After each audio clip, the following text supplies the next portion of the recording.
Olá, tudo bem? Seja bem-vindo ao canal Meu Momento com Deus. Nessa ocasião nós teremos mais um momento de meditação. A meditação hoje está saindo um pouquinho no horário diferente, né? Infelizmente tive alguns contratempos, mas mesmo assim, nessa ocasião a gente vai ter sim o nosso momento com Deus. De certo modo, a gente não pode deixar passar nenhum dia, né? Mesmo que demore um pouquinho, mas que em algum ponto do nosso dia a gente se encontre com o nosso Senhor.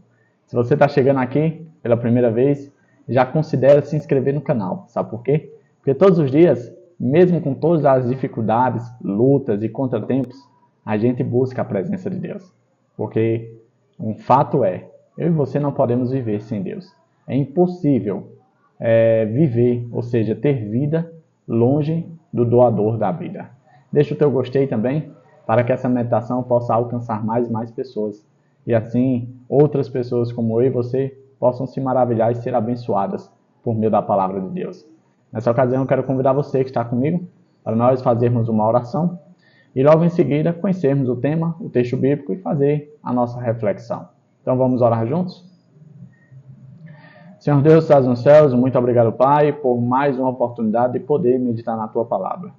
Agradecemos porque, mesmo em meio à correria da vida e do dia a dia, nós ainda encontramos tempo. Isso é mediante a Tua graça para poder desfrutar da Tua presença. Nessa ocasião, o Teu Santo Espírito se faça presente, que Ele nos ensine a Tua palavra, que Ele revele o Teu amor, que Ele nos mostre a Tua graça. Perdoa os nossos pecados, fica conosco. É isso que nós te pedimos em nome de Jesus Cristo. Amém. O tema de nossa meditação hoje é como a areia. Eu quero convidar você a ler comigo no livro 1 Reis, capítulo 4.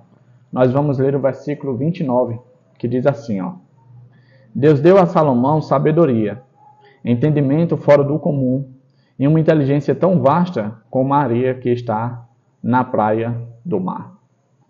Salomão, ele é um personagem bíblico bastante interessante, que se você mergulhar na história dele, você vai encontrar um pouco de tudo.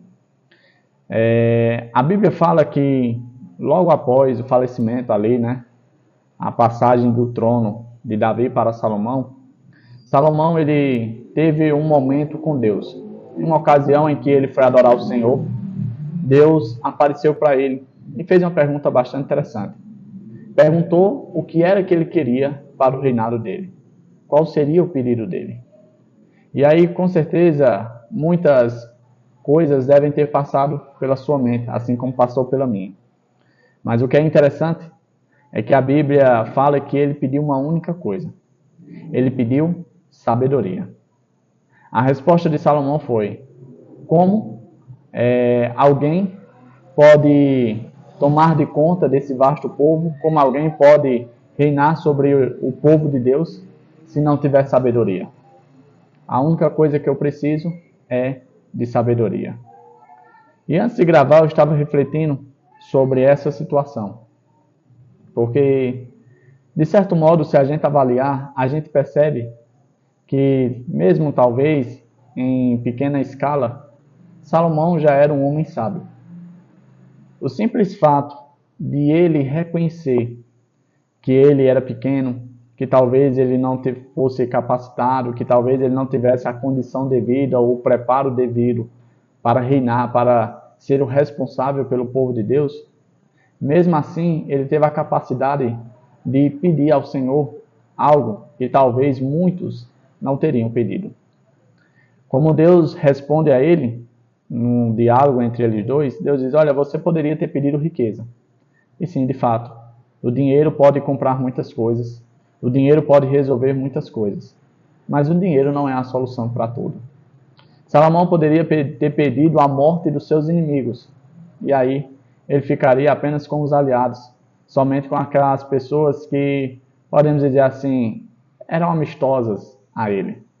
Salomão poderia ter pedido por paz, né, por ausência de guerra, esse tipo de coisa, ou seja, ausência de conflito, ausência de inimizade. Mas não foi isso que ele pediu. Salomão pediu sabedoria. E Deus deu sabedoria. Um dos feitos marcantes da história de Salomão é quando ele descobre quem é a mãe de um bebezinho. A história fala que haviam duas mulheres brigando ali pela tutela do bebê. E aí Salomão chegou e propôs uma solução bastante interessante. Ele chamou o seu soldado e disse: parta o bebê no meio, uma fica com a metade e a outra fica com a outra metade. E aí a verdadeira mãe do bebê disse: não faça isso, não tire a vida do bebê. Pode deixar, fique com ela. Eu prefiro que meu filho viva do que ele morra e eu fique apenas com a sua metade. E ali Salomão chegou ao seu veredito e ao seu decreto, que a mãe que tomou essa postura e esse posicionamento, essa era a verdadeira mãe. Porque ela preferia ver o seu filho longe, mas com vida, do que ter o seu filho perto, mas sem vida. E esse foi apenas um dos vários exemplos das formas que Deus abençoou Salomão. Porém, essa sabedoria, ela era vamos dizer assim, advinda de a busca pela presença de Deus. Quando Salomão adorou ao Senhor e por meio desse momento que ele teve com Deus, Deus apareceu para ele, teve aquele diálogo, Salomão já estava na presença de Deus, já estava buscando a Deus. A partir do momento que Salomão se afastou de Deus, aí as coisas começaram a desandar. As coisas começaram a dar errado. E aquele homem que era visto como o homem mais sábio do mundo, mais inteligente, que até mesmo pessoas mais distantes da terra vinham para poder conhecer a sua sabedoria, esse homem, por algumas vezes, quando esteve longe de Deus, demonstrou total incapacidade, total ausência de sabedoria, tomando decisões que beiravam a loucura. E aí a reflexão que fica para nós é: que tal a gente ter essa sabedoria, essa inteligência tão vasta como a areia? Sabia que está disponível para mim e para você hoje? Sim. A Bíblia diz, em outra passagem, que se você quer sabedoria, peça a Deus, que Ele lhe dá. Se você quer inteligência, peça a Deus, que Ele vai lhe dar. Ou seja, a solução para essa grande questão está à distância de uma oração. Que tal termos tamanha sabedoria, tão vasta, tão imensa como a areia do mar? Pois é, que o Papai do Céu possa nos abençoar, nos dando muita sabedoria. E por meio dessa sabedoria, a gente possa tomar as melhores decisões da nossa vida. A saber, a principal de todas, permanecer na presença de Deus. Afinal de contas, não existe sabedoria longe da fonte de toda sabedoria. Que o Papai do Céu te abençoe, te proteja de todo mal. E a gente se vê amanhã para a honra e glória de Deus, tá certo? Até a próxima e tchau, tchau.